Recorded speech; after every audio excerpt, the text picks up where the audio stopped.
Bonjour Julien. Entrez, bienvenue. Ça va? Très bien. Et toi, et vous, je sais pas ce que vous avez dit. Et vous? Allez, un petit tour du salon. Il est beau ton salon Julien. C'est gentil, c'est gentil. Waouh. Donc c'est ça le capiliculteur. C'est un petit style appartement, cocooning. Ouais. Et ça fait combien de temps? Ça fait 10 mois maintenant. Super. Déjà, presque un an. C'est gentil de nous recevoir Juju. Avec plaisir. Avec une petite coupe de champagne. Super. On est toujours bien reçus chez toi de toute C'est façon. ça, Reims. Bienvenue à Reims. Alors, mon parcours. Écoute, je suis de Charleville en fait. Mes parents sont carolo-massériens. Je suis carolo-massérien. J'ai fait mes études à l'école de l'Europe. J'avais 14 ans. J'ai obtenu un CAP à 16-17 ans. Puis j'ai enchaîné sur un BP. Donc un brevet professionnel qui en fait nous permet d'ouvrir un salon de coiffure. On est obligé d'avoir ce diplôme-là. J'ai travaillé ensuite 2 ans à Reims. Voilà. Et puis j'ai décidé en fait de me consacrer à tout ce qui est maquillage, plutôt publicité, un petit peu star entre guillemets. Et donc j'ai fait un FONGECIF. Il faut savoir que le FONGECIF, on y a tous. À l'école Fleurimont, ouais, exactement. J'ai eu la chance de connaître pas mal de monde. Je me suis fait repérer en même temps par L'Oréal Professionnel, donc du coup j'étais entre manager un salon dans le 8e, puis être à l'étranger, à droite et à gauche. J'ai eu la chance en fait pendant 4 ans d'être assistant de grands coiffeurs mondialement connus. Et donc j'ai parcouru le monde entier, sauf, comme je dis toujours, les États-Unis et l'Australie, parce que L'Oréal n'est pas du tout implanté là-bas. Autrement, toute l'Europe, toute l'Asie, l'Amérique du Sud, etc. D'accord. Donc t'as voyagé. C'est extraordinaire en fait pour un jeune comme moi qui voilà, mais je n'avais jamais pris l'avion et qui du jour au lendemain se retrouve avec sa petite valise, aller coiffer Pierre, Paul, Jacques et essentiellement des mannequins pour des présentations de produits, pour des look and learn, parce que l'idée en fait c'est d'apprendre en fait aux autres le savoir-faire français. D'accord. Donc t'as dû voir plein de personnes intéressantes je suppose. Avec tes voyages, les voyages forment la jeunesse il paraît. Oui, alors après je dirais, c'est vrai que tout le monde me demande souvent qui j'ai coiffé de connus. Ça c'est la question number one. Hein. Forcément, parce que quand on parle de Sarah Jessica Parker, de la reine de Jordanie, etc., c'est vrai que c'est assez sympa, mais c'est des rencontres en fait qui font ça. On apprécie le côté cocooning du cerveau. Bah c'est ça qui plaît. On se sent un peu comme chez nous quoi. Sans truc ostentatoire, sans fioriture. Toujours... Oh, il y a quand même des pampilles. Des pampilles, oui mais bon. C'est très plaisant en tout cas. C'est vrai, on s'y sent bien. Et donc, on en était aux personnalités intéressantes que tu avais croisées. Oui, donc ouais, je vous parlais un petit peu de mes voyages, puis après je me suis rendu compte en fait que l'anglais était méga important et forcément quand on fait un CAP, un BP, on n'a pas forcément un super niveau en anglais, donc j'ai décidé de tout arrêter pour justement construire mon futur par rapport à ça. Je me suis aperçu que c'était plus qu'important dans le sens où être coiffeur, ambassadeur d'une marque, ça veut dire aussi parler anglais. Donc j'ai rencontré en fait lors de mes voyages un coiffeur mondialement connu qui s'appelle Darren Fowler qui voulait bien m'accueillir à Londres, sauf qu'il fallait que je prenne des cours d'anglais. Donc je suis revenu à Reims, j'ai pris des cours d'anglais et puis direction Londres où j'ai bossé, habité là-bas. Je me suis inspiré aussi parce que Londres c'est quand même extraordinaire pour la mode. Et donc je me suis consacré 1 an en fait à l'anglais. He's back. Ça y est. Et donc voilà, L'Oréal me propose ce poste en Jordanie qui était un poste idéal pour moi dans le sens où c'était un poste d'expatrié, donc un bon salaire. Je savais que c'était difficile de créer il faut toujours de l'argent et j'avais besoin justement d'économiser. Et donc j'ai accepté cette année en Jordanie qui était juste ouf, révélatrice, qui était avec plein d'images, plein de connaissances, une mixité Une culture complètement différente en plus, j'imagine. Vraiment. Moi, je suis arrivé le petit coiffeur blond, cheveux frisés, dans un monde que je ne connaissais pas, et au final, j'ai été superbement accepté. Au départ, c'était un peu chaud quand même, parce que c'est pas évident. Mais voilà, j'ai la chance de pouvoir y retourner. J'ai des super contacts et des super clients qui m'invitent. Et là, justement, on est en train de voir, de mettre en place avec les Jordaniens peut-être un style de concept comme le mien qui leur parle aussi. Donc un salon hyper cocooning. Cocooning high, peut-être un peu plus grand que celui-ci, puisqu'il sera à Paris. Et puis pourquoi pas ailleurs en fait. Donc ça on verra, je l'espère. C'est vrai que mon idée c'est quand même de créer du business maintenant. J'ai fait plein de choses, des voyages, des trucs, les 28 et je pense que c'est le moment en fait de... Beaucoup de personnes que tu connais maintenant qui viennent au salon, j'ai l'impression que c'est vraiment... on va plus voir un ami que Julien pour se faire coiffer, quoi. Bah, je pense que c'est un peu ma façon de faire, je suis assez naturel, et puis je mets vraiment à l'aise, donc voilà. Et puis la configuration du salon a été faite aussi pour ça. La preuve là, le bar, etc. On a la chance d'avoir des bacs à shampoing qui sont top, qui sont massants. J'essaye de... C'est vrai, petit fauteuil maçon, exact. Je fais vraiment attention au plaisir de la cliente. La cliente attend dehors, j'ai une petite fontaine, on lui offre le café, la coupe de champagne s'il faut. C'est tout en champagne ici. Super. C'est pas tous les jours, il faut quand même... Pas le matin quand même. Oh, quoique. Non, pas le matin encore. C'est quoi, Julien, une journée type dans la vie de Julien? Actuellement, c'est lever 7h, coucher, je dirais 23.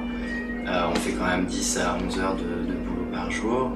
J'ai la chance d'avoir des collaborateurs même qui me disent qu'ils ne voient pas le temps passer, parce que c'est vrai qu'on est tellement proche des clientes, on mange même avec elles, etc. que du coup... C'est Samy et Vivi, on va leur faire un petit coucou. Samy et Vivi, Samy qui est en apprentissage et Vivi qui est ma collaboratrice. Des cultures, des personnes que tu as rencontrées, c'est quoi le style Julien? Je dirais que c'est un style assez simple, efficace. J'aime que la cliente soit en adéquation avec elle-même. Je dis toujours qu'une cliente, quand elle ressort de chez moi, si elle est contente, elle va être bien avec elle-même et aussi avec ce qu'elle porte. Enfin, c'est une continuité en fait, le vêtement, la coiffure et un port de tête, etc. Et j'essaye pas de rajouter, de mécher, de faire des frites, des trucs. J'aime les couleurs simples qui leur vont bien au teint et voilà, c'est le principal. Mais toujours vraiment dans la simplicité, ça c'est sûr. Donc ouais, le look est un ensemble et pas seulement une tête, quoi. C'est ça que tu veux nous... Complètement, ouais. Ouais, c'est un total look, quoi. Ouais. De toute façon.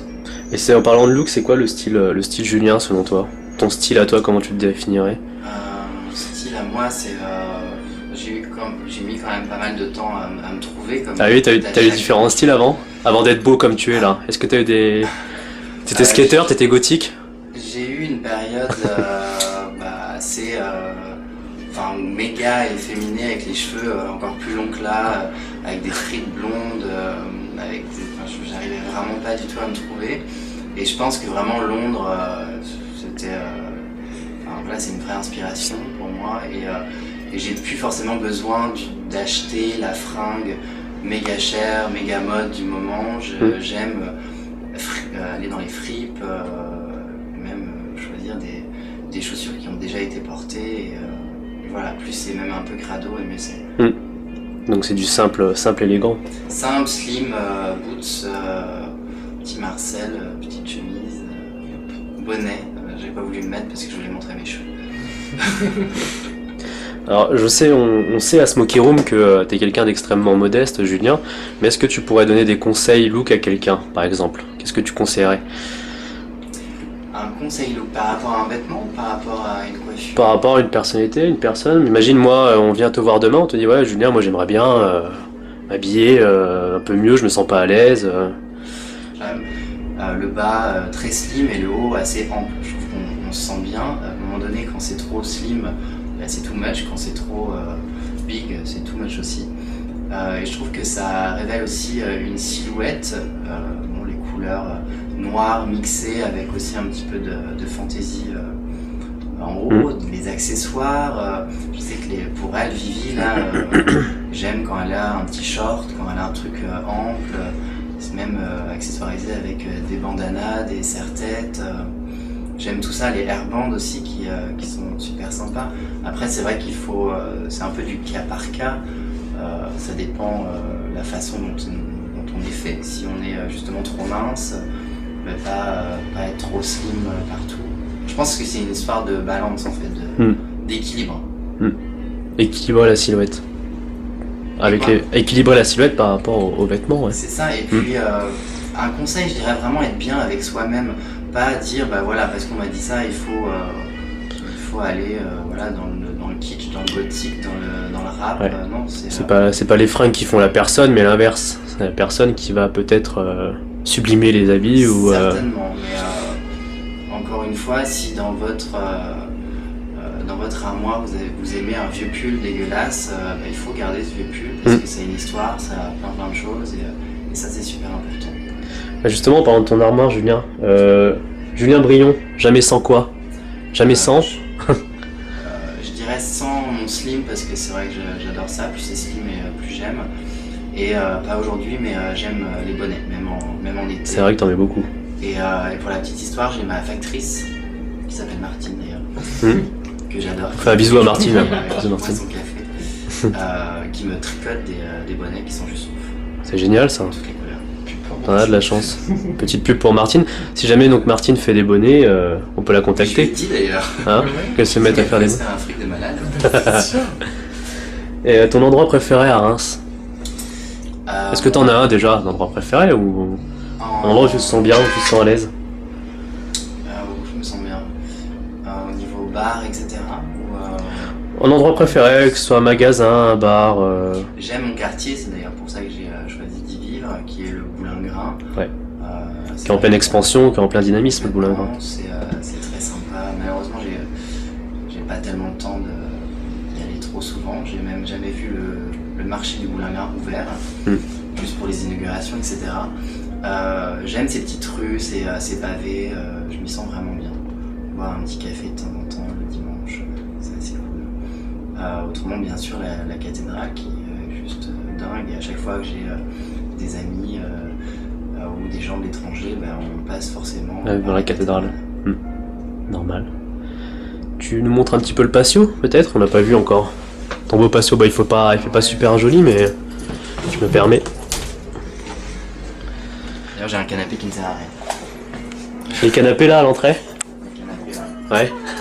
T'as un beau petit bonhomme, il était pas là avant celui-là? Non, c'est tout nouveau. Je suis assez fan des Playmobil. Ouais.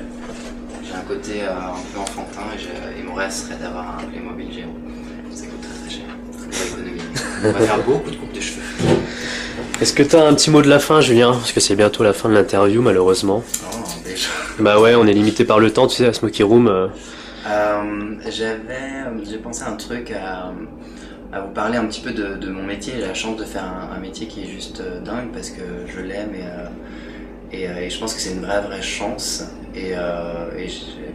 On n'a pas parlé aussi, Mathieu, des jeunes, parce que tu avais une question qui justement... Exactement.